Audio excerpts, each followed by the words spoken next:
everyone, and welcome to Reel Me In, a movie podcast where you didn't really ask for it, but hey, I'm going to give it to you anyways. This is a podcast where I talk about anything, everything, well, anything about movies.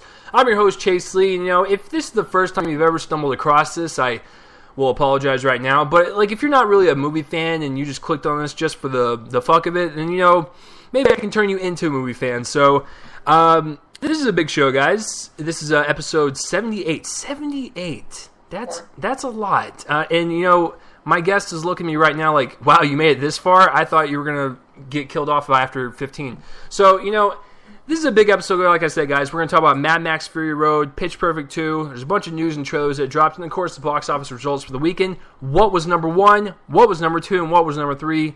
You guys know it's, those three answers. It's just a matter of what order.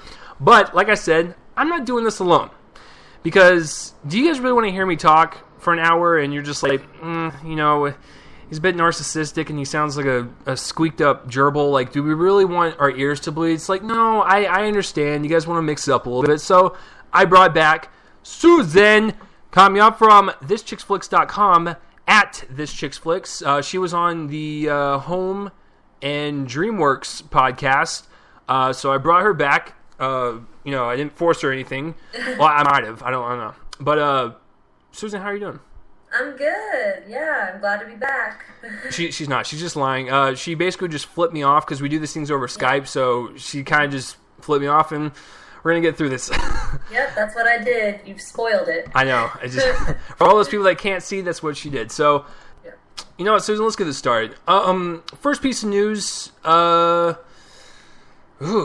there's a lot. Let's go with the Spider-Man rumor. Now, if you guys have seen or even gone on the internet this past week, it's reported that Asa Butterfield is going to be Spider-Man. Now, neither Sony nor Marvel have confirmed this.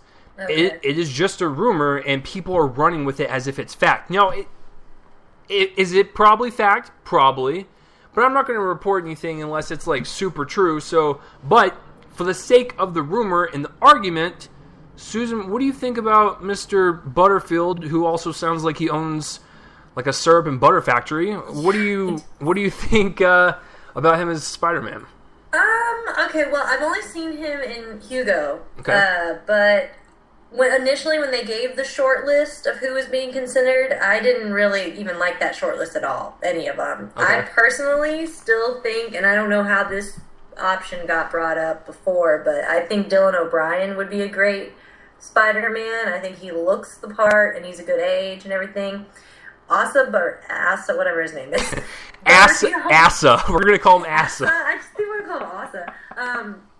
I think he looks so young. I think he looks like a child. Like, Peter Parker, are we introduced to him in high school, right? Yeah. So he looks like he's in elementary, middle school. It's gonna, maybe he'll grow. Maybe he looks older. I'm still remember in Ender's Game, the trailers, I remember he looked quite young there too, but I never want to judge anyone until I see them in the role. If he gets casted, good for him, and I won't critique until I see him as Spider-Man. But I think the whole reboot again is ridiculous, because I liked Andrew Garfield. Yeah. I'm looking at, while you're talking, I was looking up his age. He's born in...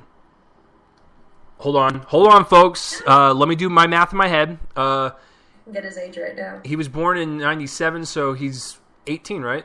He's 18. Okay, so that's weird, because he looks like he's 12. He looks 12. You know what? I'm okay with this. I don't have a problem with him being Spider-Man, because here's the deal. As much as I love what Tobey Maguire did and Andrew Garfield, those guys were 27, 28 when they were first casted. So it's the fact that they're actually going to appeal to the age that they're actually playing, or at least closer to it. It also, they can also sign on for multiple movies and not really age that much. So they can still keep that kind of high school look, I guess. And, Asa, Mr. Asa Field Butter, Mr. Butterworth, he looks like a child, but, at the same time, he will... here's the deal. If he does get cast, he will probably pull an Andrew or a Toby, and he'll probably work out. Probably, yeah. Spider-Man's not super buff, but he's got a little bit of muscle tone, so I think it's fine. When you work with Martin Scorsese, I think you can bet your ass that you could probably get into a lot more auditions. So that's probably, I'm gonna be honest, that's probably why he's on the short list. Because he does kind of look like Peter Parker a little bit, but I mean, Susan's right. Like the kid's like he looks like he's 5'2". It looks like I would tower over him, and like if I fell on him, he would die. He just looks so young. I like that he's the correct age, but he looks so young that. And maybe if when they first started the Spider-Man movies, it was somebody that was that age, but we're used to Tobey Maguire looking and Andrew Garfield, so it's like they better keep the entire cast looking that young. Like whoever's Mary Jane, or if they're going to do a Gwen Stacy, I don't know what they're going to do, but you're right. I mean, I have no doubt of the kid's talent. Yeah. So. I mean, you're right though, because like whoever the cast is, Gwen Stacy or MJ or wherever the hell route they're going to go. They gotta be around the same age as Asa, because there's absolutely no fucking way that you can get Mr. Butterworth and then you have someone that's like 23 or 24. It doesn't. It's not going to work because he's 18 right now. So like you need to get someone around that age. And the thing is, I like when I heard Spider-Man was going to be redone by Marvel or whatever. I like the fact that they're going to go high school, because it's going to be a teenager fighting with these grown-ass men, and like first of all, that's kind of dangerous, and I don't know how they're going to work around it, but it adds an interesting dynamic to it, I guess. It's kind of like with Ant-Man and how he's got a child. It's the first Avenger to have a child. Oh, I didn't know that. Ant-Man has a child. I don't know anything about Ant-Man. Well, see, I don't either, but like in the trailer, you can see him kind of caressing a little girl, not sexually, you fucking weird-ass perverts, but like, he's kind of like, he's at the bedside of her, so I'm assuming that's his child. And is it? Yeah. If it is, then it's like that's a great dynamic, because we haven't seen an Avenger with a kid yet. So, and then Spider-Man, like, you know what? Like, as long as they make it work and he's like 18 or something, then maybe like with him fighting against evil and all that stuff is not going to be awful. Because I want to see him banter with Tony Stark. That's going to be cool, because they're both sarcastic as hell. So it's gonna look really cool. But you know what, Mr. Asa Butterworth? You know, if you're casting my friend, it's all good. And could you give me a discount on your butter from your butter farm? So that is a rumor. Just keep that in mind. So once it's confirmed, I'm sure I'll mention it again. I just want to get Susan's thoughts on it, because we're big Marvel fans and we care about this, obviously. Yes. Speaking of superheroes, Susan, did you like The Incredibles when it came out? I did. Yeah. It's a fantastic Pixar movie. So, why are we talking about that? Well, Brad Bird, the director of Tomorrowland and Mission Impossible 4, the first Incredibles, he said that his next project will be Incredibles 2. That is awesome, because we've been clamoring for a sequel for almost a while. Yeah, like a decade now. So it's like, yeah, get on that shit. So, I'm totally on board for this. I cannot wait to see what he does, because dude, Brad Bird's amazing. Like, it doesn't matter what he does, he always brings his own little spin on it. And the fact that he did the first one, come back to do the second one, I'm all for it. So what do you think?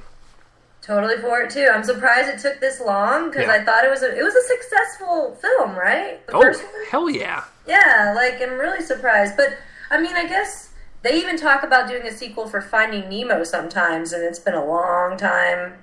Yeah, for that, so because that was 2003, and the sequel comes out next year, so it's like. Did it confirm that they're doing a sequel for Finding Nemo 2? Yeah, it's Finding Dory. Oh, really? Yeah. I didn't even know that. I just thought it was all rumors. I'm checking that out right now. Everyone that's listening right now, you know what'd be really funny is if I was making all this up and I just got her hopes up and then crushed them. No, you're right. It's next June. Yeah. Next June. Yeah. Wow. I'm tempted to see what they do with it. And the thing is, with their sequels, I mean, the only sequels I've really liked from them are the Toy Story sequels. And, Monsters University wasn't bad for what it was, but I liked it a lot. I liked Monsters University. Oh yeah, I thought it was a nice little surprise. And so, Incredibles 2 coming back, it's like one of the most clamored sequels from Pixar fandom, and so I'm just glad that Mr. Bird is gonna do it again. I hope they get the same voices. Yeah, same voices. Because if they get Samuel L. Jackson to come back as Frozone, that's gonna be awesome. Like he was great as Frozone. Yeah, no, I agree. I like the movie a lot, and I think as long as they have a decent storyline, it's good. It's the same person, so I think it'll be good. Yeah, no, I have no doubts. Like it's gonna be fantastic. So, speaking of superheroes again, like guys, listen, we're in the age of superhero movies, so there's gonna be a lot of fucking news on it. So, okay. So, the next piece of news is from 20th Century Fox, and after X-Men Apocalypse and the third Wolverine, that storyline is done. So, is it really? It's yes. done? They're closing it? It's done. Okay, they better. It's done, and Hugh Jackman's going to retire. Patrick Stewart, Ian McKellen, they're all going to be done. And it's sad. It's sad, but you guys have to remember the first one was in the year 2000. That was 15 years ago. It's okay to move on. So after Apocalypse and the third Wolverine, it's like, where are they going to go? Apparently, they're going to do the New Mutants. Now, I've never read the comic book. I'm not really associated with it, so I don't know all their powers and stuff, but it's kind of like an offset group of the X-Men, but it's still in the X-Men universe, and so the person directing and co-writing that project is the guy that did The Fault in Our Stars. So... John Green? Oh, Josh Boone? Josh Boone. Isn't that weird? Yeah. Yeah, it's a... Well, if you really think... If you think about it, like, The Fault in Our Stars was 20th Century Fox, and that made that studio a crap ton of money, so they probably just reached out to him like, hey, you want to tackle on this? So, I mean, I'm okay with it. Like, listen, X-Men is one of my favorite Marvel properties, so anything they do in that universe, I'm okay with. Yeah. And I'm totally okay with everyone hanging up their uniforms and going, you know what? You guys served us for 15, 16 years. It is okay to start over. So I hope they do what they did with the first X-Men, where they get kind of like unknown people, and then maybe they'll be like a Hugh Jackman where they'll get like super popular. So I'm okay with this. I have no problem because I like The Fault in Our Stars, so I'm curious to see how he will take it. So what do you think about all this? I'm surprised that that's the case. Josh Boone is kind of known for romance. That's his forte. So I'm expecting now we're going to get some good love stories going from the New Mutants. Breaking news, the title is called X-Men Orgy. X-Men Orgy. That would be awesome. I'd still watch. But you're right. Honestly, X-Men is my favorite of Marvel's. Yeah. Like, truthfully, I think that for me, all the X-Men they've done, besides X-Men Last Stand, they have not made a mistake. Like, the first... And I'm not counting the Wolverines. I don't watch the Wolverine ones. But the actual, like, X-Men and the First Class stuff, all of those are great. Yeah. So I'm hoping this continues with this one, and it's another great film. But I do like Josh Boone. I've liked everything he's done. So I'm actually more intrigued. This is interesting. Really? Now I'm anticipating this. Oh, see, you hear that, folks? She's actually excited about something and not just flipping me off all the time. So, I try my best to throw stuff at her to where hopefully something sticks. So, but yeah, let's do it, man. Like, because X-Men was a comic book property, but when it came out in the year 2000, there was no established fan base. There was nothing, and that was a huge hit. I think if they do everything right that they did the first time, I think this could be a success. So, but it is really sad, though. After Apocalypse and Wolverine 3, it's like, man, we're never gonna see them again. And it's like that storyline's ended. But if you think about it, like that's almost 10 movies, made from all this in the universe. So it's fine. It's just sad because you and I are around the same age. We grew up with that shit. I was 10 years old when the first one came out, and it's like I remember that. I remember seeing it, and I was like, woo! My fat little chubby self was like waving and wailing my arms in the air because I was just like, man, it's so cool. While I was stuffing like a cake in my face. I agree. The first one was amazing. The first two, I recorded it whenever it come on FX too. Yeah. It's just, I'm a huge Rogue fan. Rogue's my favorite, and Cyclops. Those are my two favorites. But it was genius. But I was a big fan of the cartoon, so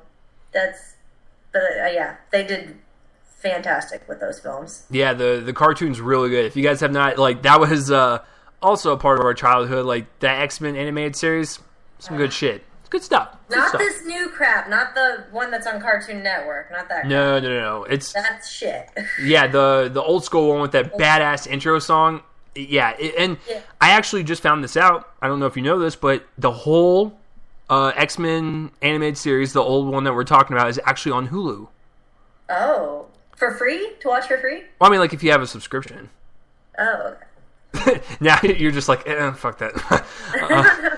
No, but like I checked it out recently, like the first couple episodes, and I was like, man, I remember the badassness of this show. So yeah, New Mutants, 20th Century Fox. Hey man, do your thing. I'm still gonna watch it if it still has the X-Men brand on. So absolutely, you got me hooked. So speaking of another superhero news, I'm sure you guys are just getting really fucking tired of it. Don't worry, this is the last one, I promise. Ava DuVernay. She directed Selma of last year, and I knew Susan existed when Selma came out. She didn't know probably I existed, so I've actually never asked her this, but what did you think of Selma? I actually was really impressed with Selma. I thought for a biopic, I liked that it focused on a different angle of the Martin Luther King story. Like, I thought we were going to go into the same story we've seen on, like, other movies and like TV specials, but I like that they focused on just that march. Yeah. And so it gave more of a, I don't know, it was just better that way. And of course, oh my god, I'm spacing out on the guy's name, the guy who played Martin Luther King. Here we go. David Oyelowo. Yes.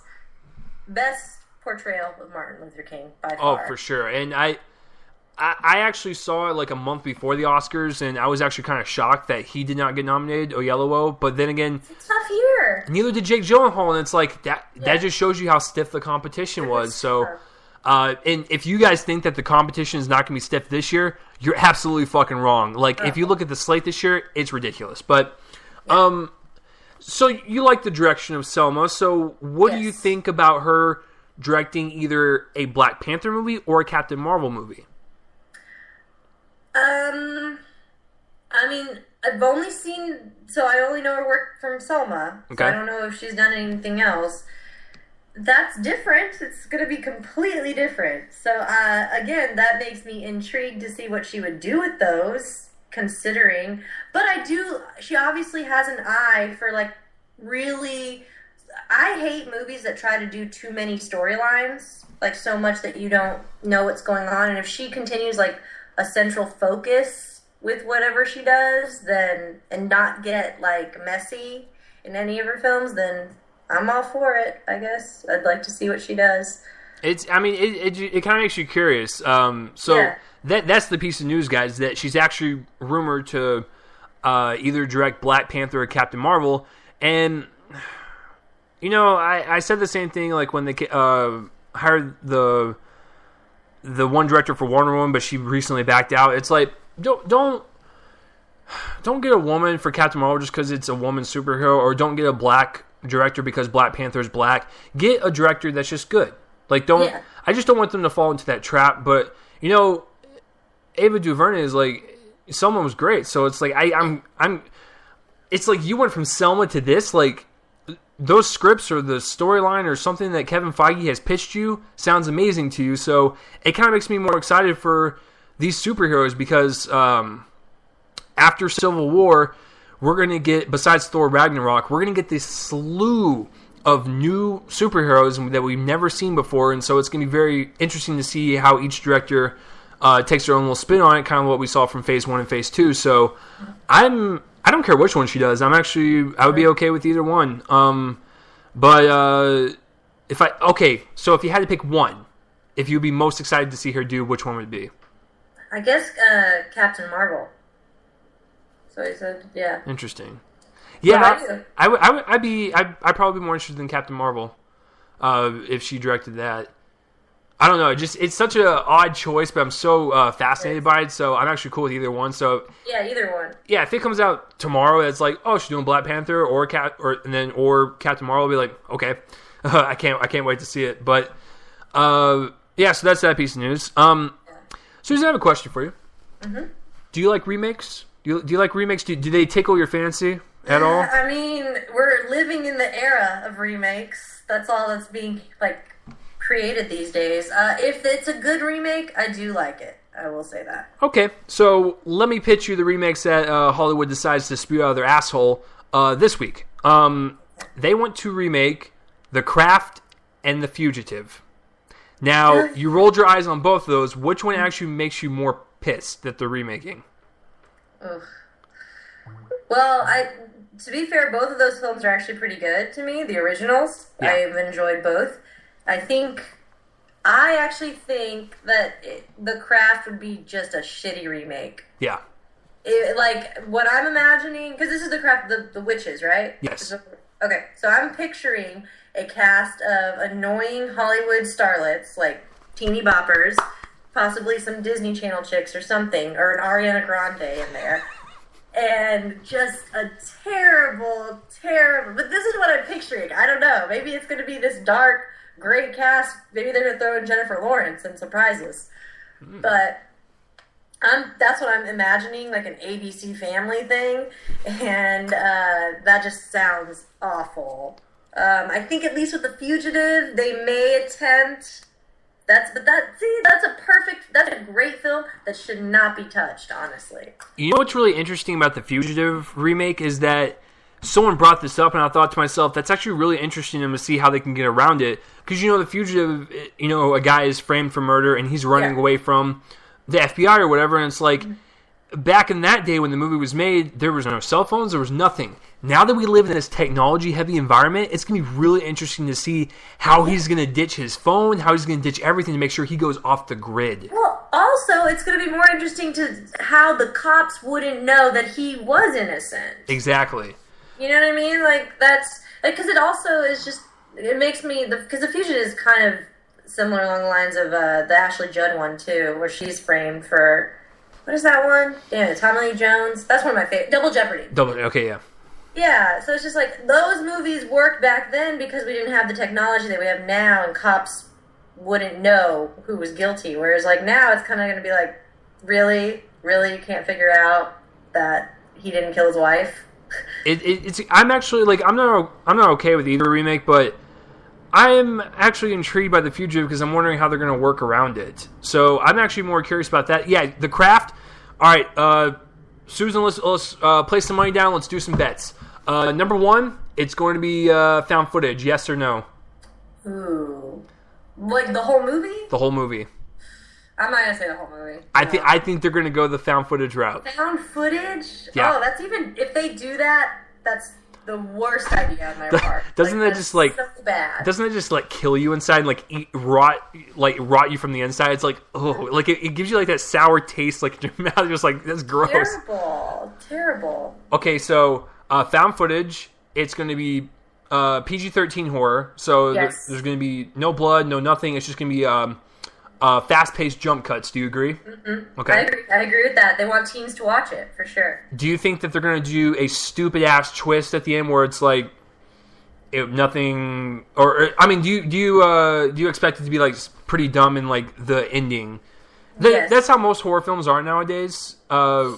They'll just have, okay build-up, and then it's, the shit ending, so it's I would think so. Because I'm trying to think, even the original movie, the ending wasn't anything climactic, that's for sure. It was just the girl departs from... Unless I forget, she didn't kill... Did that bitchy girl die? I haven't seen it in years, so you're going to have to tell me.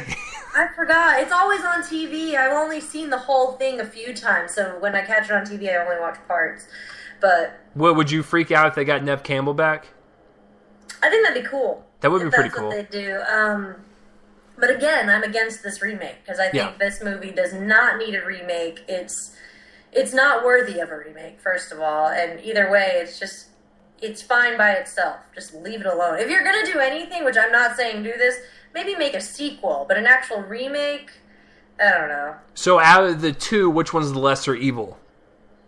I think the lesser evil is The Fugitive. I agree. Because I'm actually curious to see how they're going to fucking do that. But as far as The Craft goes, you don't need it. But I will throw money down right now.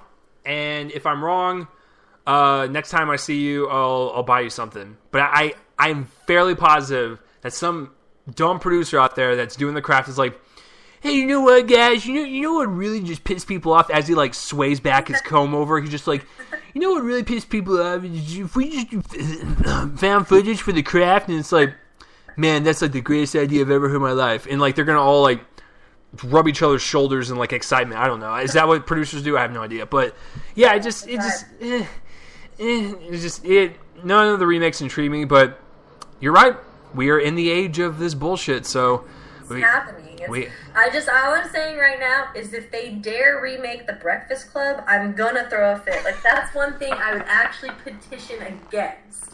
Do not touch my movie. And, do not touch it. You know what? As for a person that recently saw it for the first time all the way through, literally 2 months ago, I agree. I don't want it to be touched. Because I saw it at South by Southwest for the first time. Oh, you gotta see the special screening? I told you this. I saw Molly Ringwald there. Maybe you did. And you got really pissed at me and you blacked out after you punched me. I had other friends who saw it too. I'm getting it confused. Damn all of you. I know. It's pretty bad. But no, that was my first time like seeing it all the way through, and I really liked it. So I wouldn't want that remade. But yeah, just don't really care about those remakes. So good job, Hollywood. Thank you. So did you like the? Are you a fan of the newer trilogy of the Planet of the Apes movies? Yes, I am. Okay. I especially liked the last one, Dawn. Dawn.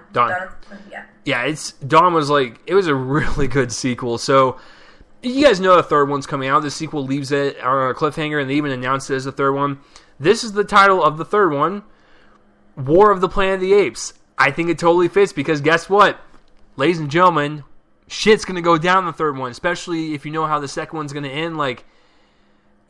I cannot wait. It's going to be an all-out battle. It's going to be great. So, I mean, what do you think about the title for the third one? Simple, cuts to the chase, I guess. I mean, what else can you do? I'm fine with it. Yeah, I mean, there's really nothing more to say. So, there you go. To cap off the news, guys, the third Planet of the Apes film is War of the Planet of the Apes. Oh man, it just sounds like just badass. All right, so that's it for the news. If you guys have any questions, comments, or whatever, comment in the place where I'll put my voice and let me know. All right, let's get into some trailers now. Susan, do you want to rage out on the poop one last or first? I guess we can do that one. Well, I did want to throw in one, too. It's not a movie. I just want to touch on if you saw the trailer for the Supergirl show. You know what? I didn't see it, but I'm going to go ahead and let you take that. I saw it, and here's the deal. Here's the dildo, everyone. I've seen an episode of Arrow. Arrow? Yeah, I'm just not a fan of the CW shows dealing with DC properties. And well, this one is CBS though. I guess. What did you think about the Supergirl trailer? It's a piece of shit. Exactly. That's what I've heard. And it's what'd you guys expect? It's on CBS. I'm shocked because I actually feel like CW would have handled it even better than CBS. CBS has turned. And Callista Flockhart's in it as some boss or something, which makes it even worse. But I like the girl. I like oh my god, Melissa Bonet. She was on Glee. She's playing Supergirl, but it looks like a trailer for a romantic comedy. It pains me how bad this trailer is. I'm to go from, I know we haven't had a series Supergirl, but for people who saw Smallville, that Kara to this, I don't even know what this is. And to make matters worse, they make an appearance. Jimmy Olsen makes an appearance.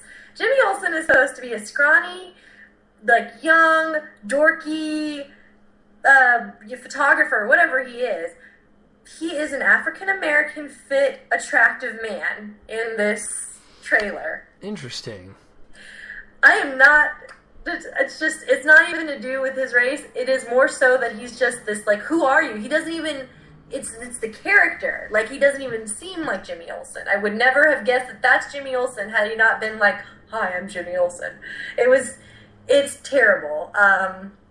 It's just, anyone who watches the trailer, you'll think that you're watching a trailer for a romantic comedy series. It's basically Supergirl.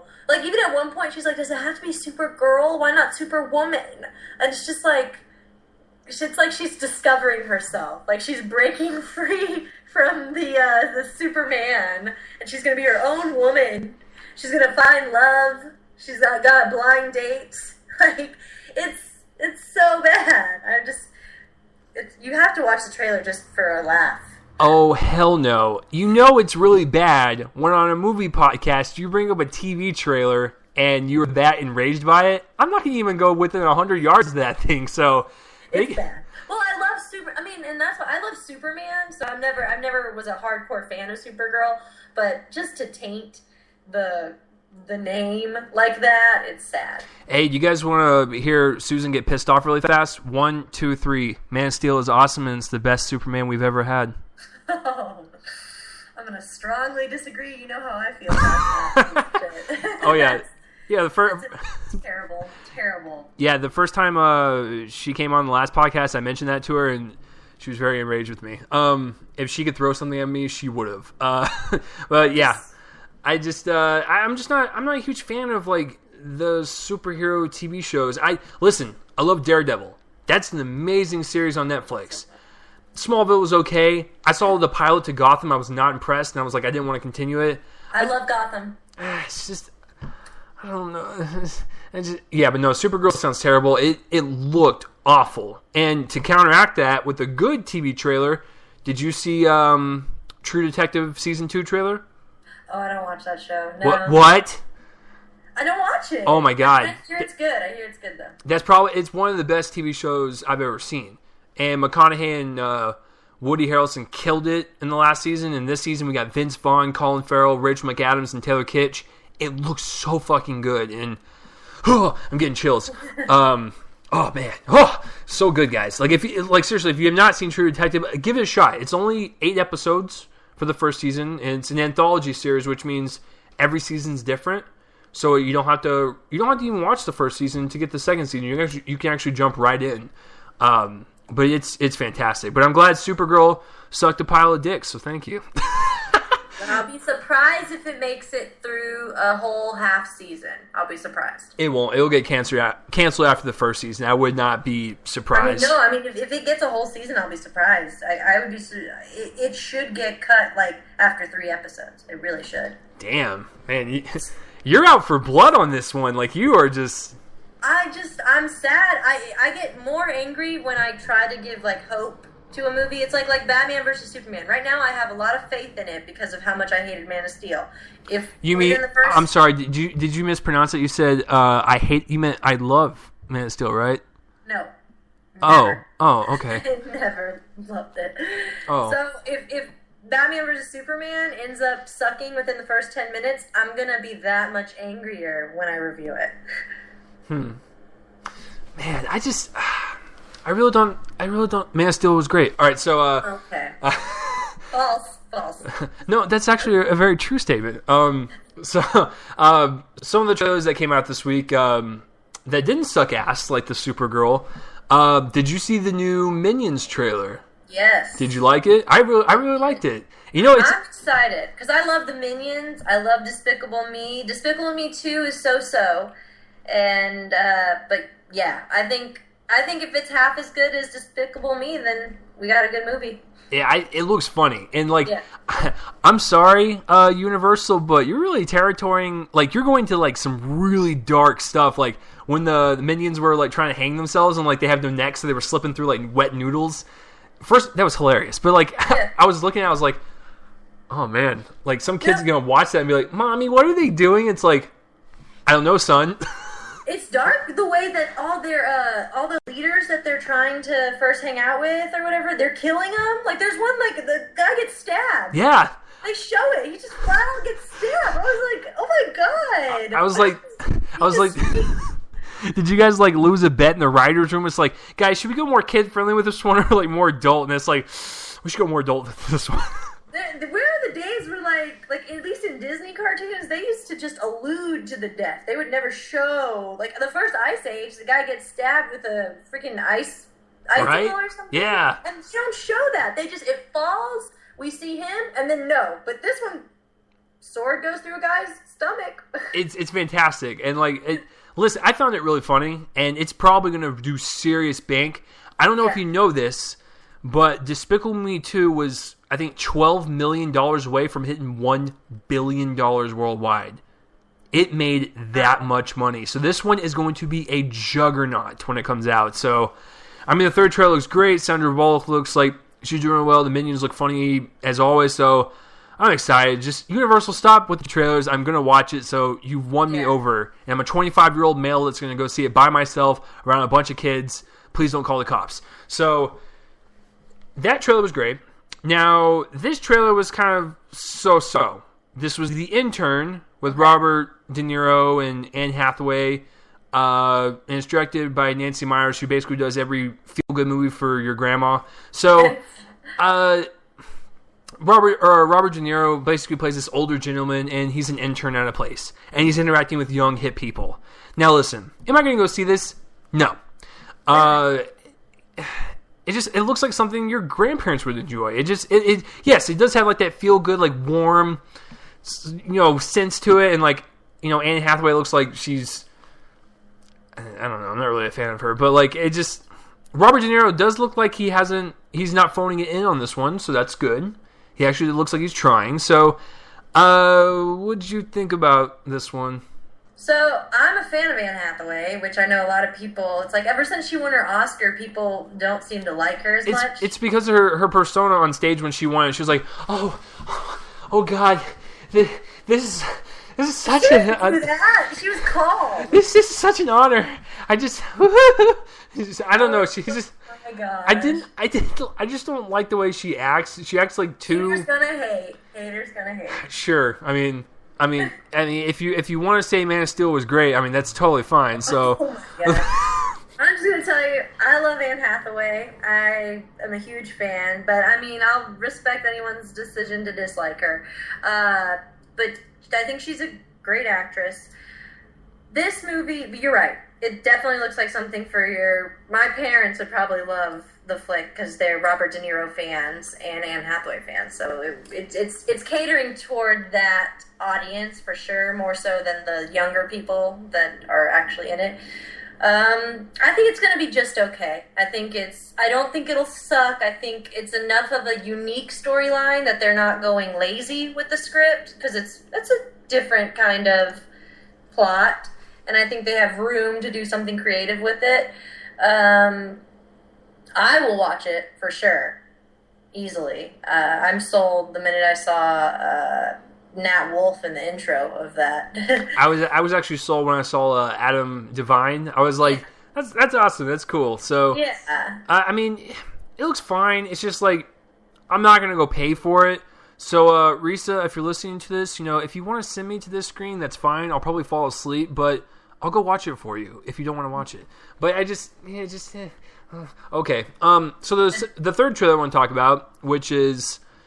It looks great. Crimson Peak released its second trailer. This looks awesome. Listen, I love Del Toro and I love Pacific Rim, but like, I'm just so glad that this was his next one because it's a complete departure from Pacific Rim, and it's like, it's like a perfect representation of like gothic horror. I love it. It's so atmospheric. It's got great set design, great costumes. You can feel that atmosphere in the trailer, and it looks creepy as hell. So I'm all on board. And I'm a huge fan of Jessica Chastain. Like she's gorgeous and talented, and I love Tom Hiddleston. So I'm really excited to see this. The second trailer just made me excited even more. I think it comes out in October, which is like perfect because it's Halloween month. So, what did you think about this trailer? I 100% agree with everything you just said. The first trailer, when I saw it, I was already like, ooh, it looks terrifying. Yeah, honestly. It really does. It's like it's going to scare the shit out of us. Yeah, I'm going to be so scared. Actually, the same thing. I love Jessica Chastain and Tom Hiddleston. So the other one, I can't ever say her last name. Mia Wasikase. Yeah. She's always been okay to me. A lot of people love her, like since Alice in Wonderland. She's always just been so-so. Yeah, she's not like, wow. But I'm 100% on board. It looks fantastic. Can't wait to see it. Yeah, I would not be surprised, ladies and gentlemen. I'm going to go ahead and call it. It'll probably be nominated for costume design and maybe production design. Yeah. It deserves it, though. Like, just from the trailer, it looks gorgeous. But then again, it's Del Toro. So he has a good rep with the Academy that maybe he would get a nomination. I think he would, and it totally wouldn't surprise me. So for the technical stuff, though. No. Let's put this in perspective, folks. This is going to be an entertaining horror film. This is not going to be the best picture of the year. No. We're just talking like special effects and stuff like that. Exactly. So yeah, would that be really hilarious if like. It's like, yeah, we walked out, we liked it, and then it's actually nominated for Best Picture, and out of the 10, it's like, Academy. I've been entertained that, because the Academy is so, like, predictable when it comes to their Best Picture nominees. Yeah. It's just, there's no way. They're the type of Academy that, basically will have an orgasm over the plastic bag scene in American Beauty. Yeah. That's what they like, so... And American Beauty won Best Picture that year. Exactly. So, but I love American Beauty, so that's no diss to it. No, I love the movie. It's just that you know what's really funny is like when I watched it a few years back, like it was great. Like the first time I watched it, I was like, I love Spacey, so I was totally on board. But when you rewatch it, you know the plastic bag scene is a little pretentious a bit. It's so pretentious. Yeah, so, you know, when you rewatch it, it's kind of got that factor, but overall, it's still a fantastic look on Suburbia. It's fantastic if you guys haven't seen that. But Crimson Peak, Del Toro, Mexican Peter Jackson, please, hire me. Let me work on one of your films. I would just have a geekgasm. Like, God, he's a great filmmaker. So, that's the third trailer. Now, ladies and gentlemen of the jury, we're about to reach probably one of the worst trailers I've ever seen. Probably the worst trailer of the year. Jason Blum, the producer of my favorite film of last year. Where have you fallen? What are we talking? What's your favorite film? What did he produce? Whiplash. Oh, he's Whiplash? Mm-hmm. That's terrible. Isn't it awesome? No, I love Whiplash. I'm saying I can't believe that he. Yeah, he's doing this movie. Yeah. This piece of shit. You know, listen. I've talked to Susan many times about this. I think Jason Blum is one of the best producers in Hollywood, period. Because he can take a movie for $2, a bubblegum wrapper, and a paperclip, and turn it into a multi-million-dollar opening weekend. Regardless if all of his movies are okay. Like, listen, I think most of his movies are okay horror films, but like there's a few gems like Insidious, Paranormal Activity. I really like The Conjuring. I like the first Sinister for the most part. Like, he's done some good stuff, and I'm excited to see whatever he does. And just to let you guys know, I actually liked Unfriended a lot. So really, I did. I haven't seen it. Yeah, it's actually really good. It takes place like what you and I are doing right now. It's on a whole Skype call for 90 minutes. Like, that's all it is. It doesn't even cut away from the computer. It's amazing. So I mean, he creates very entertaining horror films. So what is he producing? From the director of Justin Bieber's Never Say Never comes Jim and the Holograms. Now, I don't know how to describe this because the trailer is awful. Now, basically from what I can tell from the show is that Jim is like the singer or whatever, and like she uses holograms as like her backup singer, and like they go on like murder mysteries and stuff. It's kind of like the same flavor as like a Scooby-Doo or something like from back in the day where like it's like a gang of people and like they'll do mysteries and stuff. So you're thinking to yourself, oh, that's not a bad idea, actually. It's pretty interesting. What is this trailer? The best way to describe it is as if he made Never Say Never 2 or like Hannah Montana 2. It looks like one of those movies you would see at 3 p.m. on a Tuesday on Disney Channel when you were 10 about these girls that are just like, I don't know if I want to be a singer. There's just so much work to do. And then they're just like, you can do it. And they're just like, I don't know if I can lead the double life. It looks awful. It is cut poorly. It just looks like a downgraded, what Susan said before we even started this podcast, like an ABC Family bullshit piece of garbage. Jason Blum, you signed off on this? What are you doing? I'm one of your biggest fans and I will always support you. But this is without a doubt. I would rather watch the shittiest horror movie you've ever made, which was probably Ouija by now. I would rather watch that a million times than watch this trailer. Because it's something so different than what you do, but the trailer just sucks so much ass.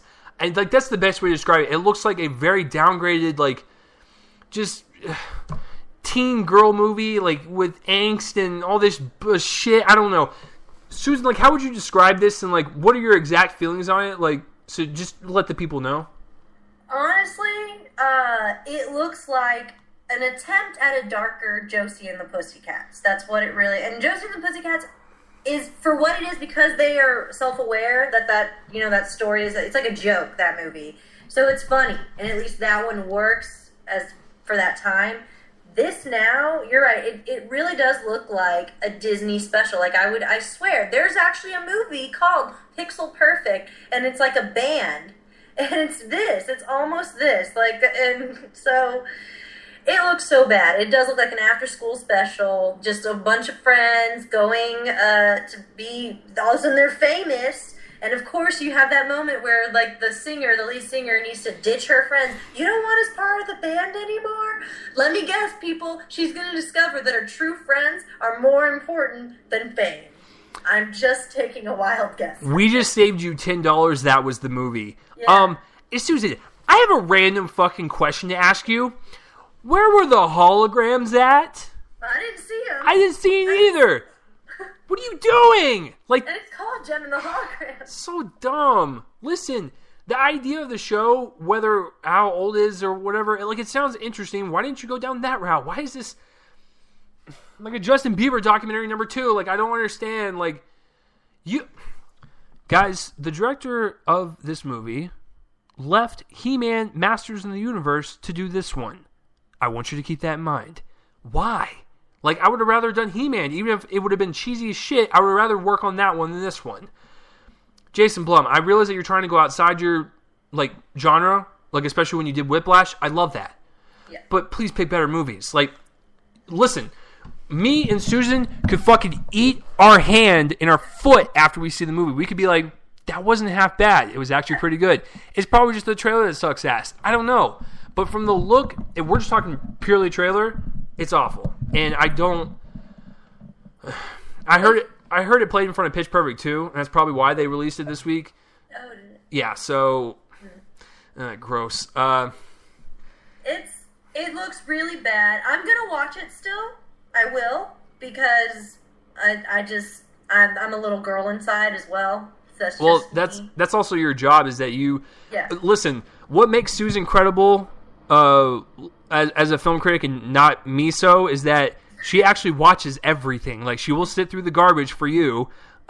Listen, I'm a realist. Susan, I love you to death, but if I know Hot Pursuit's coming out, I'm not going to go touch it, and I'm going to tell everyone that listens to this podcast, don't fucking watch it. You know it's going to be terrible. You don't need to hear me rant on it. Well, actually, you might want to hear me rant on it, but, like, you don't want to hear me fucking ripping a new asshole for 30 minutes. You know it's going to be awful. It is. It gets, and it's hard because honestly, like, I don't enjoy writing bad reviews. Like, part of you, it's like a nice little, like, release, but you feel bad afterwards, especially when it has people that you like. Like, obviously the producer you like. It's gonna suck to have to write a bad review about his movie. I hated bashing Reese Witherspoon, but it's part of the job. You can't lie. It's part of the job. That's why Susan's better than me, because she sees everything. I will basically tell you guys if something looks like garbage, I'm not going to see it. So, but Susan, I commend you for seeing all that garbage. So, that's it for the trailers, guys. You know, there was a lot of movies that came out this week. There was Pitch Perfect 2. There was Mad Max Fury Road. Now, out of both of us, one of us saw Mad Max Fury Road, one of us saw Pitch Perfect 2, and we did not see the other one. Now listen, first of all, I'm the one that saw Mad Max, but I want to see, I know, surprise, surprise, there's the twist of the podcast. How awesome. Yeah, I think M. Night Shyamalan wrote this. No, I really want to see Pitch Perfect 2. It's just, I'm not going to pay $10 for it. I'll go see it matinee. But then Susan saw Pitch Perfect 2, so we're going to go over reviews of those movies. I'm going to let Susan go first. I'm going to ask her a couple questions, and then I'll let her take on the review. So, Susan, question number 1, was it better than the first? No. Okay. Was it as funny as the first? Funny enough. Her first one was funnier, but this was still funny. Okay. And last question, were the songs, were they more catchy than the first one, or were they about equal? I would say they're equal. There's more songs in this one for sure, and they're still amazing. Okay, well, those are all the questions I was just curious about. So, Susan, take it away. Just tell the people what you liked about, what you disliked. Just sell me on the movie. Go for it. Absolutely. Okay, if you liked the first one, I think you're gonna like this one for sure. The movie goes. They jump forward for their last year in college, so I really like that they didn't try to do like a year by year thing or like another competition. They focus on kind of like life after college. So that's a cool spin. But because of that, there's also a lot going on in this flick. Like, what was so great about the last one is it was just about the Bellas trying to form and finally win, like get good. So, whereas this one, it's like, you got Anna Kendrick's character trying to be like a music producer. You've got Haley Steinfeld, who I cannot stand at all. Wow. Why? I just don't like her. Honestly, anything I've seen her in, I've never liked. You didn't like True Grit? No, God, no. Wow. You didn't like a Coen Brother movie? No. Oh, dear Lord. Okay, so, no. you know, my love for Man of Steel and her hate for it, it's kind of reversed now. So, anyways, continue. Yeah, she's a newcomer. She's a new freshman in the movie, and she's desperately wanting to be a Bella because her mom, Katie Seagal, was one, and she like tells her it's the best thing ever, and so she automatically gets in because she's a legacy.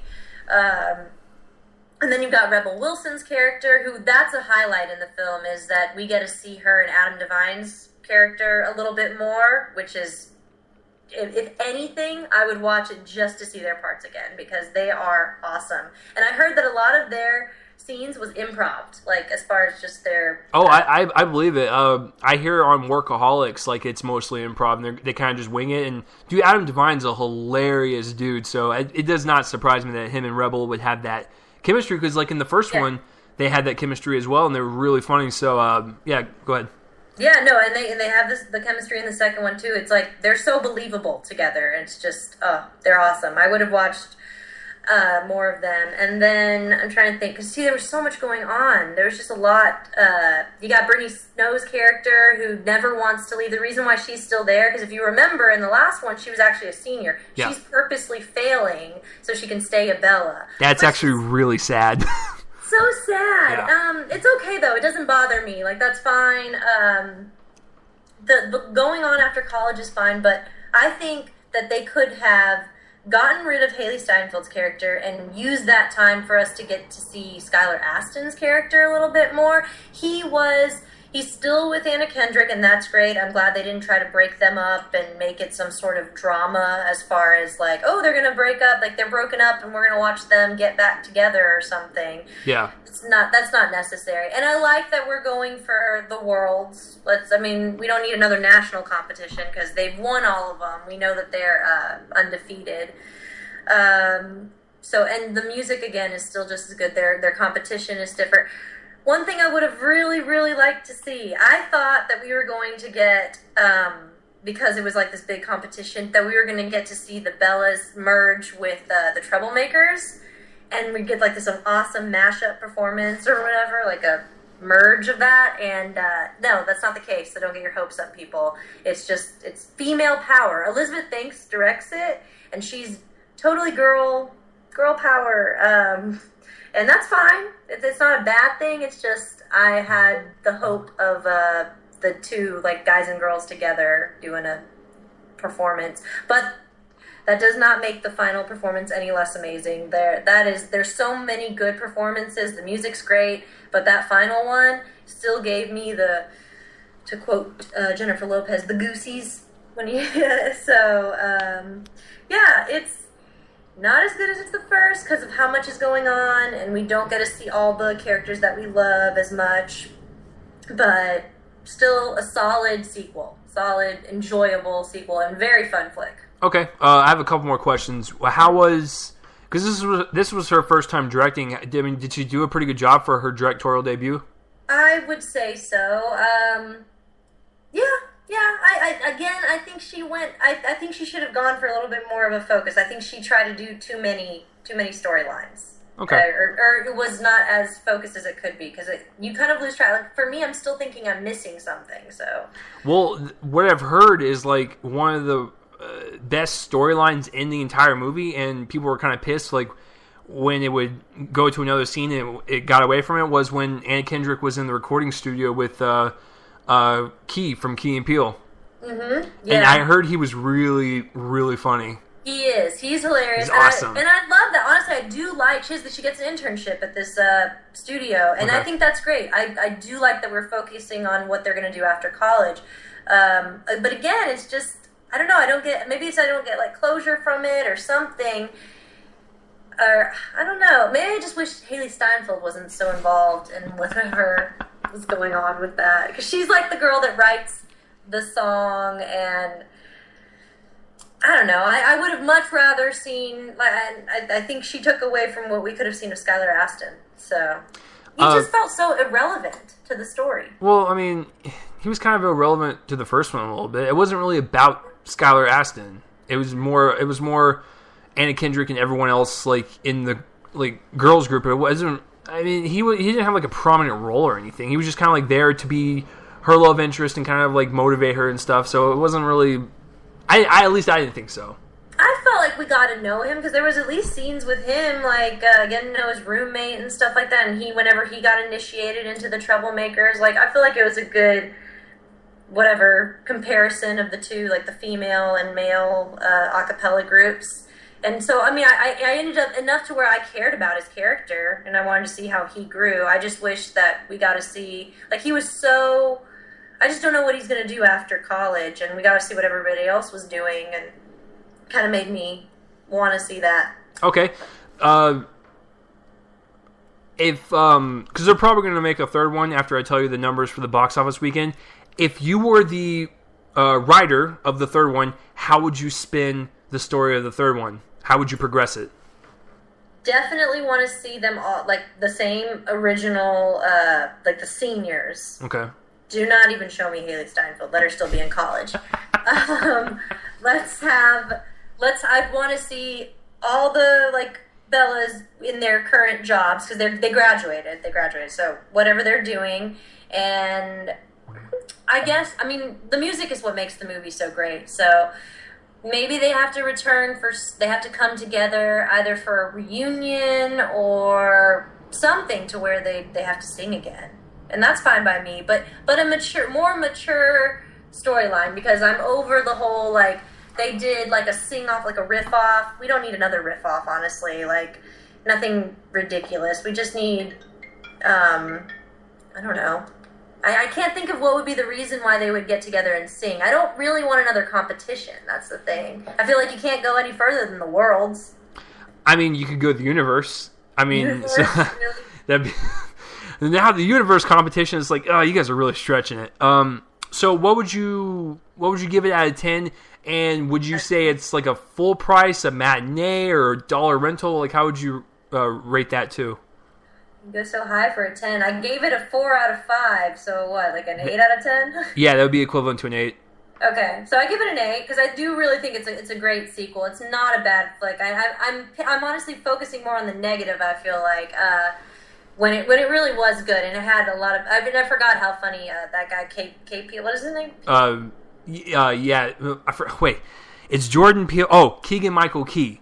Yeah. Whatever. He's hilarious. So no, it's good. So I would give that, and I say it's worth even full. Really? Saturday night, absolutely. Because it's just that fun. It is a great movie to, like, make your evening, because it's enjoyable. Like, versus, like, Hot Pursuit, where you'd be like, why did... There's not a single... There's nothing redeeming about Hot Pursuit. At least with Pitch Perfect 2. The music's great. I guarantee you're going to be singing along in the movie, or at least, like, tapping your toes. Good acting. It's enjoyable. The only thing, I think, what honestly makes it like that, it's not a perfect score, is that I love the first one. The first one I give a 5 out of 5 or 10 out of 10. And this one, it's just by comparison, and you can't help but compare it, is not as good. So. Okay. I mean, I think you sold me. I mean, I'm still going to go see it because... you should, yeah. You know, I saw the first one when it came out. I thought the trailers looked awful. I was like, this is going to be an awful chick flick. And then I walk in there and I came out and was like, that was actually really fun. I actually really enjoyed it. So that is Susan's thoughts on Pitch Perfect 2. So thank you for that. When we get to the box office results, we'll see how much acapella power there is. So or acapower, sorry. So I saw Mad Max Fury Road today. Susan, do you have any questions for me before I get into my my gasm, I guess? Yeah. Okay, tell me right now. I know. I'm already expecting it's a great action flick. Is there a good, like a real honest storyline, like that's actually good in there? Or is it just the action and the excitement? The story is very simple, and it's very basic, but the thoughts and the ideas and the philosophy of like a post-apocalyptic world with humans, they kind of touch on that a little bit, and it really does like hit a chord with people in the movie and stuff. But as far as like the actual story, it's super simple. Like it's basically just transporting an item from point A to point B. That's it. Right. But they made it work though. So I mean, yeah. Well, I mean, I'm not even going to ask about the acting because it's Tom Hardy and Charlize Theron, so I'm assuming they're awesome. And I guess that's just yeah. Go ahead, tell me about it. I'll probably come up with questions afterwards. Okay, so Mad Max Fury Road stars Tom Hardy, Charlize Theron, Zoe Kravitz, Jason Statham's wife. I forgot her name. Whatever, she was in Transformers 3. She was good in it. But basically, there's like a society where like the overlord, the villain in the movie, like he's kind of like the god, and like he provides water and all this stuff for people, and it's like really dirty, and like these people are just so nasty, and like you can just tell it's like post-apocalypse, and it's just so gorgeous to look at. And so Mad Max, or his name is Max, so Max, played by Tom Hardy, gets caught by the Overlord, and he escapes, and Charlize Theron plays Furiosa. That's her name, Furiosa. It's pretty cool. And she helps transport gasoline from this society to another town. And so she actually goes rogue and goes off the path. And so she's basically stealing from them. And the Overlord and all of his minions and stuff start chasing her. That's the movie. So it's really not like the most extreme plot. But I told my roommate as soon as we got done with it and we walked out, I was like, I felt like I was transported to the 80s and I watched a movie in a theater. Like that's how much fun it was. It was like the really cool like 80s action thrill ride where the story's not like extravagant, but the ideas and the philosophies, like I said, like I want to call him Mad Max. Max has a bunch of like voiceovers and stuff, and like he's explained that like the world is like this just weird, fucked up place, and it's all about survival. And I don't know who's more mad, me or everyone else. Like there's a lot of like stuff like that, and I could have liked a little bit more depth between everyone. But for what it was the right amount of character development, so it didn't really bother me that much. But story and acting aside, this is without a doubt probably the most perfect technical action movie I've ever seen. It's definitely up there if it's not in the top 3. It's from the cinematography to the choreography to the actual action to the sound editing to the music. All that stuff on the technical side, not the creative side, is just so impressive to look at. And even the creative stuff, like when certain cars are flipping over, when guys are like jumping off another car to another car, it's all practical. Like he rarely used CGI, and he only did it when he had to. And a lot of people said the CGI kind of took him out of the element a little bit. I don't think it did. I thought it was a nice blend. But the practical effects, oh dear God. Like they basically race through the desert, and it's just a bunch of cars exploding, a bunch of people just like fighting each other on top of cars. It is absolute balls to the wall chaos, but it's so gorgeous to look at, you can't look away. Like you are glued to the screen because every shot is like a painting. It's just that gorgeous. I love the vibrant colors of all the orange and brownness in the sand mixed in with like the blood when people would get hit, or like the contrast of just the dirtiness of the vehicles and the dirtiness of the people, and just the way it was shot and how clean and how color graded it is, because it's like really just vibrant in color. It's just so beautiful, and I love the cinematography all the action set pieces, you're right. They're awesome. Like, that's no denying. You can't walk out there and go, like, there's a lot of people I know that hate this movie, and they just find it too cheesy and stuff, and I understand that. But as far as, like, the action goes, it's perfect. The way it's shot, the way it's just edited, it's just a nice thrill ride. Even at nighttime, when they're in the desert, it's actually shot beautifully at night. And it's like, guys, the director is George Miller, and he did the previous 3 Mad Maxes. The guy's he's 70 years old, and he's making this balls-to-the-wall movie like a 25-year-old would. So, 70? Yeah. Dang, good for him. He's old, and like he makes this movie just so much fun. It's so dirty and just so action packed. It's a 2-hour thrill ride basically. So,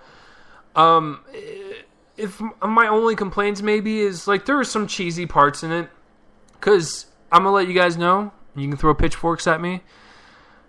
I've seen clips of the previous 3. I have not seen all of them straight through. So this was like my first like experience to this world, and it's like I said, it's like beautiful chaos on screen. It's excellent. So as far as the action goes, it's pristine. Cinematography is gorgeous to look at. It's very rich in color, and it's interesting because like this world is really depraved and dirty, but yet it looks gorgeous. So it's kind of like that really cool contrast. I love the music. The acting is fantastic. I didn't touch on that. Tom Hardy, he's fine as Mad Max. He's not like someone I was like, oh man, that was fantastic. Like, he was good in the role, and I like Tom Hardy in anything he does. But Charlize Theron steals the show. She's fantastic as Furiosa. Like, guys, Charlize Theron is like one of the hottest women on the planet. She has a shaved head, a half an arm, and black charcoal on like half of her face, and I still thought she was attractive. So. And she was kicking ass. Like, she was so cool. And Nicholas Holt's in it. I love him. He's really good in it. He's not in it for long, but I mean, he plays his part, and he's really good. The guy that plays the evil guy, the villain, fun little fact. I don't know if you know this, but the actor that played, I think it's something John, the one for Fury Road, he is the same actor who played the villain in the first one. I didn't watch any of them. I mean, I didn't either, but isn't that crazy that they got the same actor after 40 years? Like, it's incredible. That's good, yeah. So yeah, I thought it was gorgeous. The action is pristine. It's definitely one of the best action films of the decade for sure. I would have liked a little bit more depth, and you know, I understand that. Look, even though I haven't seen the other 3, Mad Max is told from another person's perspective. It isn't Mad Max's story. It's told from someone else's, which is Furiosa. So I didn't mind that. It's just, you know, Mad Max was there and he did his thing, but then again, the movie was left open to a sequel. So maybe we'll see more. I don't know. But that's kind of my overall thoughts on it. So it's a fantastic action film, guys.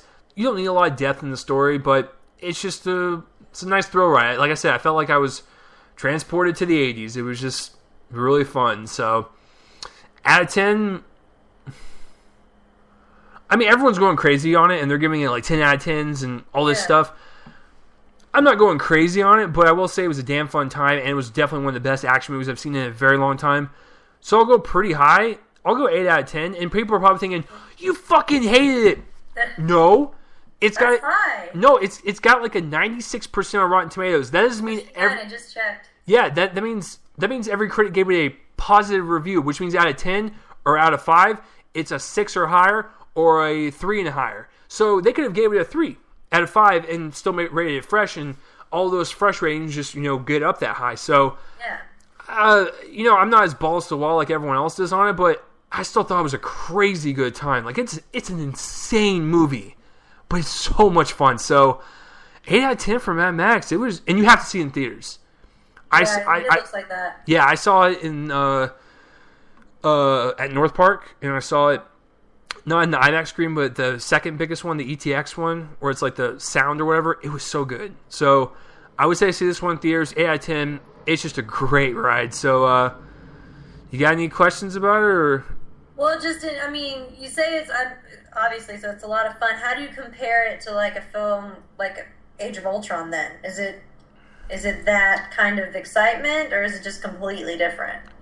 Are you talking about, like, as far as, like, the action goes and stuff? Yeah, the action and the excitement. I mean, it's a lot different because Age of Ultron is, like, primarily CGI, and this is primarily practical. Like, cars are actually blowing up and flipping over, and people are, like, all the stunt people are flying in the air, like, in slow-mo. It's incredible to watch. So I think I like the CGI action in Age of Ultron. It's really well done. It's really well blended. But for the route that Fury Road did with the whole practical, they killed it. It's amazing to look at. And when I get to the box office results, I'll tell you how much the budget was. But it's a very expensive movie, and I actually saw all that budget on screen. Versus like Age of Ultron, where it's like that budget's $250 million. You know, the CGI might be expensive, but I can't really see $250 million on screen. You know, so I actually physically see money being burned up on screen. Like, it was just incredible. So in terms of the action, I like 80s action movies. I don't know how you feel about them, but I like the raw dirtiness and the grittiness of action movies. But I like CGI as well, but they're completely different beasts. As far as which way I like better, I'd have to go with Mad Max. Wow. Okay. I mean, the action in Age of Ultron, it's great to look at, but it's like, that's the one thing I liked about Mad Max. It's very atmospheric, and like, it creates like this world, and it felt like I was in a different location than like Earth. Like, that's what made it really cool. You know, it was in a different setting, different location, and the world building on top of the action, it just made it all more surreal. So I'd have to go with Mad Max. And so, is Mad Max the best film of the year so far for you? No. That's what people are saying. People are saying this is the best film of the year, and there's no hope for any other movie. Do you agree? Everyone out there that thinks that, I hate to burst you guys' bubble, but it is May. We still have a lot more movies to come out. Is it my top 10 for right now? Yeah, it is. But is it my favorite film? No. That still goes to Me, Earl, and the Dying Girl. Yes. Exactly. So Same. Right, as of right now. Exactly. Guys, it's all as of right now, because between now and December, there could be 5 other movies that blow that one out of the water. I don't know. There's so much more coming up. That's why I'm shocked but this is what I've seen. I've seen people write it on their stats. This is the best film of the year. No other movie has any hope. But you have to keep in mind that, and I'm not knocking on anyone that listens to this podcast, but me and Susan see a lot. We see a lot of movies a year. Like, a lot. Now, I'm not saying that you don't either, but let's face it. Me and Susan are in the 1%. You guys are in the 99%. What I mean by that is that you guys don't see a movie every week because you guys have lives. So what you guys do is you guys pick and choose. Like, for the month of May, you might go, I'm seeing one movie this month. It's like, it's like, which movie wins you over? Age of Ultron, Mad Max, Pitch Perfect 2, Tomorrowland. For us, we see everything. So, since we have seen everything so far up to this point, it's like, it's a good, fun movie, but I'm not going to go as far as to say it's my favorite film of the year so far, even though I really highly enjoyed it. So, I mean, that's just me personally. I mean, guys, if you want to fucking hate me, that's fine. You can tweet at me and just write hate messages. I'm totally fine with it. But I just, yeah, I mean, I don't know. Fair enough. Yeah. So I mean, that's pretty much it for my review and everything. It's just a balls to the wall insane movie. Like, there's really nothing more to describe. But I mean, if you want to check it out, everyone that's listening, or Susan, check it out in theaters. Please check it in theaters. Do not wait for it to come on Blu-ray or DVD. I'm sure it will look gorgeous on Blu-ray, but you got to see this in the theaters because some of the stunts and everything, it's just really fun to watch on the big screen. So, 8 out of 10 for Mad Max, 4 out of 5 for Susan on Pitch Perfect 2. For overall, this was actually a pretty good weekend. Yeah. Yeah. With these two movies, it was clear the common factor was that they were fun movies. Exactly. Fun. And, I'm actually really impressed that both movies did pretty well. But speaking of that, how did you do at the box office, Susan? Let's see. Now, before we started this, her and I obviously know that the 3 in question, it's Avengers Age of Ultron and the 2 that came out this week. It's just a matter of what order. So, Susan, I do this with everyone. You know the drill. Go ahead and guess the top 5 for the weekend. Oh, the 5? The top 5 for the box office results for the weekend. I forgot what else is out. Well, Hot Pursuit Dick is out, so I mean that might be in there. Furious 7's out. Age of Adeline, Home, Ex Machina, Paul Blart Mall Cop 2. Oh. Okay. Well, I'm gonna say Mad Max, Pitch Perfect 2, Age of Ultron. 4 might be. Let's go ahead and say Furious 7, still holding strong, and then I guess, hell, I'm just gonna say, God help us if it's Hot Pursuit, but Hot Pursuit. First things first, Furious 7 actually came in at number 6, but it still had a pretty good run for almost being out for 2 months. Number 5 and number 4 are 2 of the worst review movies of the year so far, so that's nice. Number 5, Paul Blart Mall Cop Really? 2. It's still making money, $3.6 million.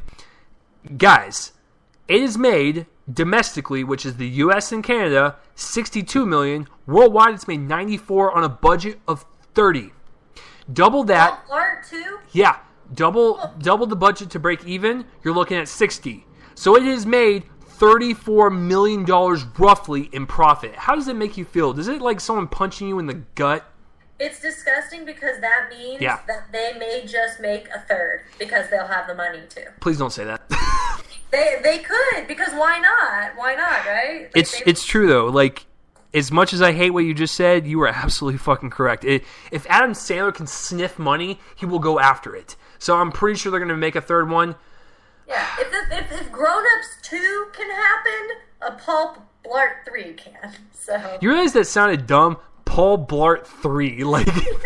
Just, it's sad because I enjoyed the first one, but the second one looks so terrible. And they didn't even, a movie is bad when the publicists do not provide press screenings for a film. So that's just how bad it is. That they don't want us to see it because they know we're going to give it a bad review. So I'm not watching that movie. Yeah, no. If you guys want to know, like, that's how it works. Like, we'll see something at a press screening or whatever, or at a public screening. If they do not have one, it's most likely shit. And now, what are your thoughts, real quick? Sidetracking because I'm just obviously not ADHD right now. But like, what? How do you feel about press screenings or screenings like the day before? Is that still a red flag to you? It's a red flag. The only thing that makes me think it's not always the case is because like Gone Girl was the day before, and clearly that movie it was a fantastic film and it did amazingly in the box office. So I'm really surprised that was the day before screening. They had, but at the same time though, they had special other like press only screenings, so maybe that's a little different. But like Poltergeist, that one's a day before. And I feel like that might be kind of, I don't know, like, it doesn't bode well. For me, like, the Monday or the Wednesday is kind of, like, between Monday and Wednesday, that means it has hope to me. If there's no screening at all, it's gonna suck. Yeah, I mean, that's how you look at it, unfortunately. So that came out at number 5, so I guess you can go cry now. But prepare to cry even more. Number 4, Hot Pursuit, which is not the documentary based on my pursuit of the greatest hot dog in America. It made $5.7 million for the weekend. That's not good. Gross. No, this movie's tanking hardcore, which it should. For box office numbers. Domestically, it's got 23 so far, and worldwide it's only got 24. But here's its budget, 35. They have to make $70 million at least to break even. Good luck. Yeah, you're still like, what is that, like $45 million away just to break even? You're fucked. Like, they don't have a shot because the more movies are coming out that are going to kill them. Yeah, so. No, you are absolutely screwed.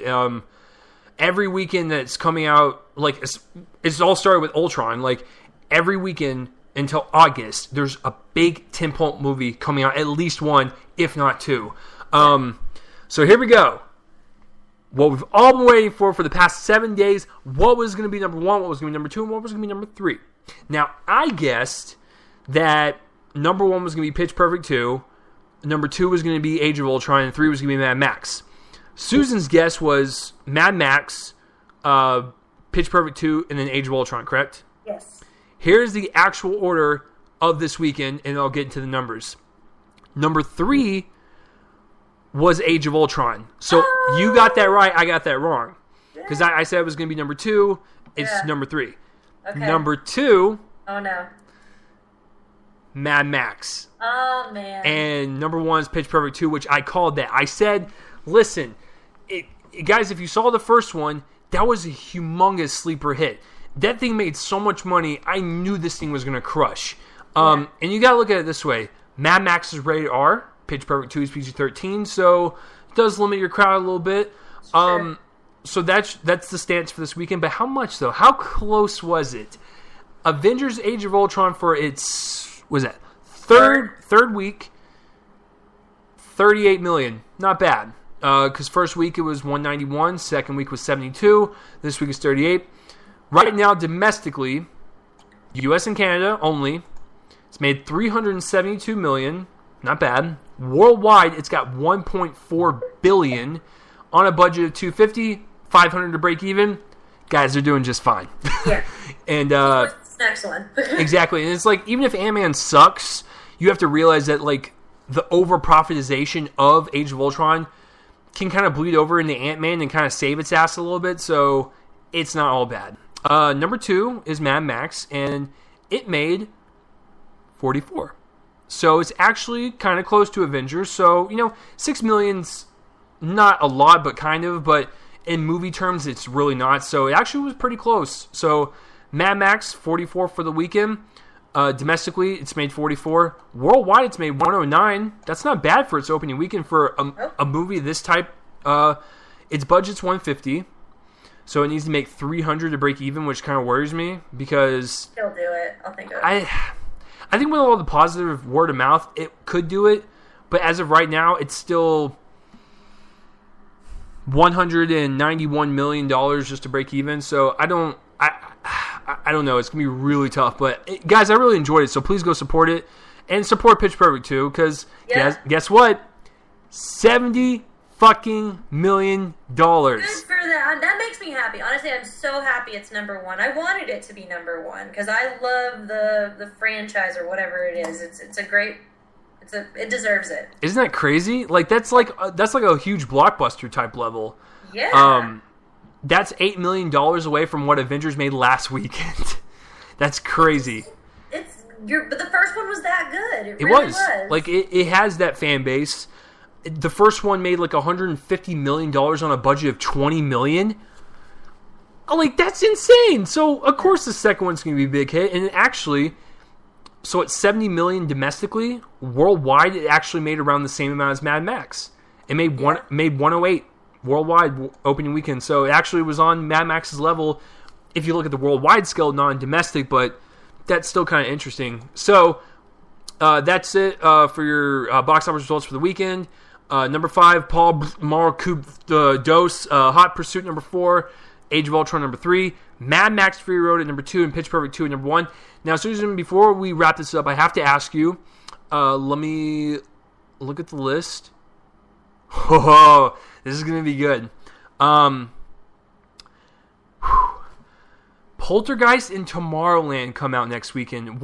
Listen, we can all say that Tomorrowland will probably be number 1 because it's a Disney movie. It's got Brad Bird. But these cheap-ass horror movies, they kill at box office. So do you think that Poltergeist, the remake, can dethrone Tomorrowland? Well, I'm going to say that the top 3 this weekend will still... One of those will hold the top spot next weekend. Okay, so out of the 3, which one do you think would hold? I'm going to say either... I just think the word of mouth for Mad Max is so huge right now that I would not be surprised if Mad Max swept in there and got number 1. Really? But I'm going to just play it safe. I'm going to say Pitch Perfect 2 still holds it next week. Okay. But if I was choosing out of those 2, Tomorrowland and Poltergeist, I'd say Tomorrowland will crush Poltergeist. You don't think Poltergeist, even though low-budget horror movies do pretty well, you don't think it has a chance? I think it'll make top 5. I I think it totally has a chance at top 5. I just think that George Clooney and it's Disney, right? Tomorrowland is Disney. It's just, you can take your kids to see that movie, and that is much more appealing for like an adult that has to take their kid to a movie to go see Tomorrowland. So, but Tomorrowland could be number 1. It really could. I'm not ruling it out to be number 1, but that would be, I think it would be Poltergeist, though. I'm going to make a bold prediction. I'm going to do my top 5 right now. Oh, wow. I think it's going to be the big tentpole movies in the top 5. There's no question. So, with that being said, number 5, I think will be Poltergeist. I agree. Number 4, it will probably be Avengers. Agreed. Number 3,